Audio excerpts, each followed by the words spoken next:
Olá, bom dia para você, seja bem-vindo, seja bem-vinda ao nosso Manhã da Piedade. Hoje é dia 7 de junho de 2019, enfim, chegou a tão aguardada, tão esperada sexta-feira, né, gente? E hoje a Igreja Católica celebra Santo Antônio Maria Gianelli. Este santo, que nasceu na Itália, aos 23 anos foi ordenado sacerdote e realizou um trabalho muito especial por lá.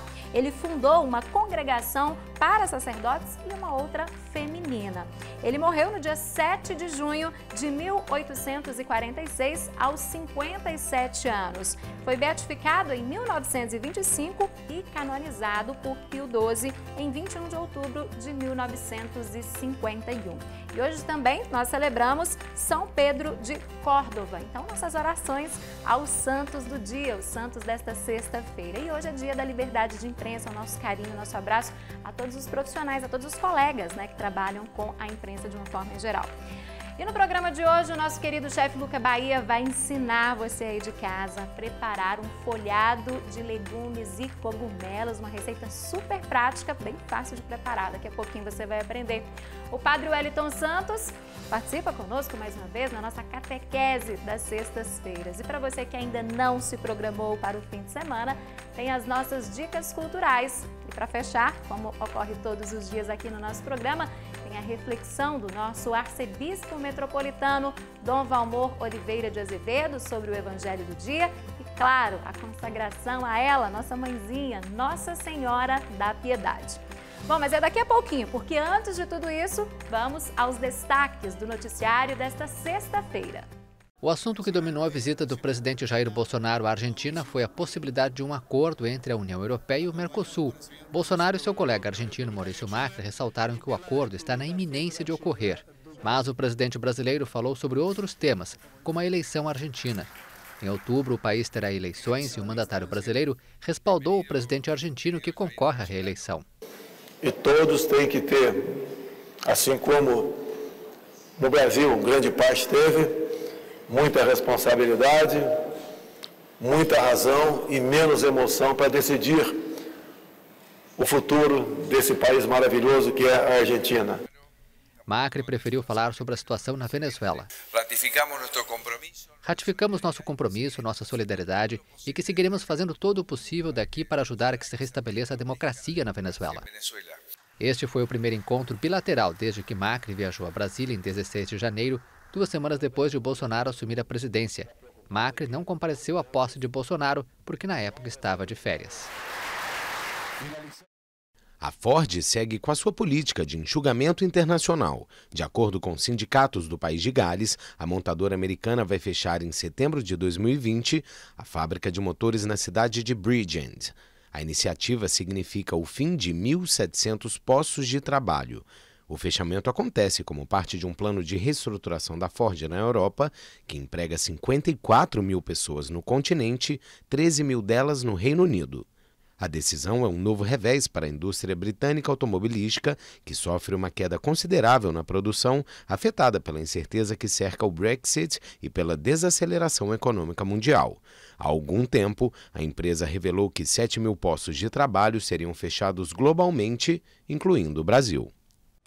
O Fundo Monetário Internacional revelou uma melhora nas perspectivas de crescimento dos Estados Unidos para este ano, mas alertou que a maior economia mundial enfrenta riscos materiais pelas disputas comerciais.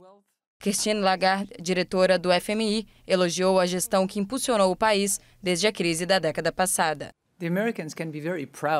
Os americanos podem sentir muito orgulho da economia atualmente. Em poucas semanas, a economia vai estar no maior crescimento desde que se tem registros.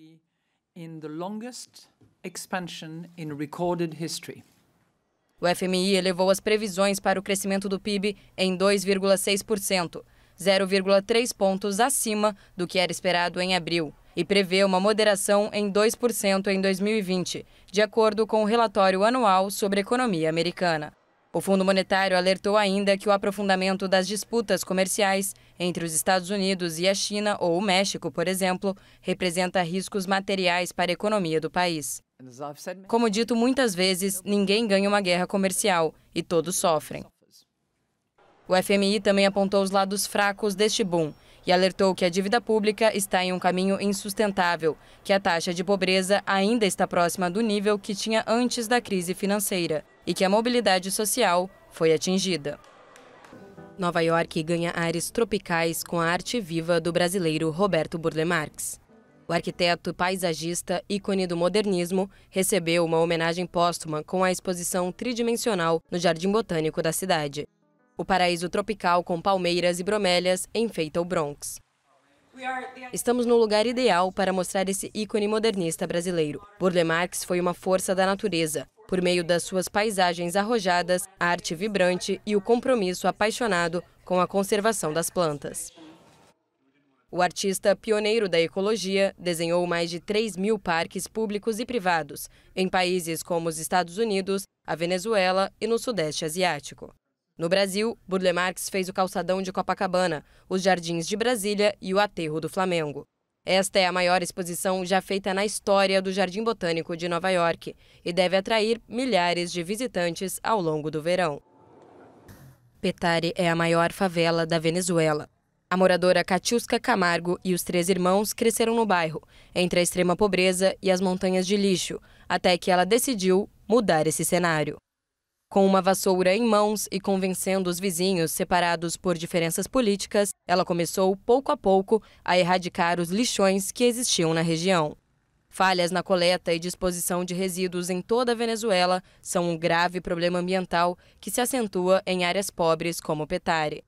Depois de se tornar professora na comunidade, em 2017, Catiusca decidiu dar um passo a mais.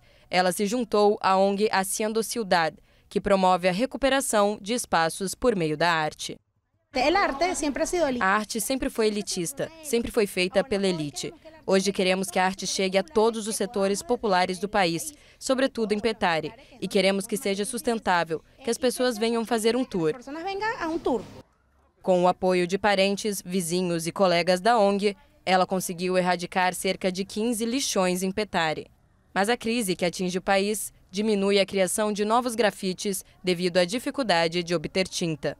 Isso não desencoraja a Catiusca, que não abandona o seu ideal, que as pessoas vejam que no bairro nem tudo é ruim. Bom, depois de ficarmos bem informados, agora a gente vai para um rápido intervalo. Daqui a pouquinho estamos de volta com muito mais para você. Não saia daí!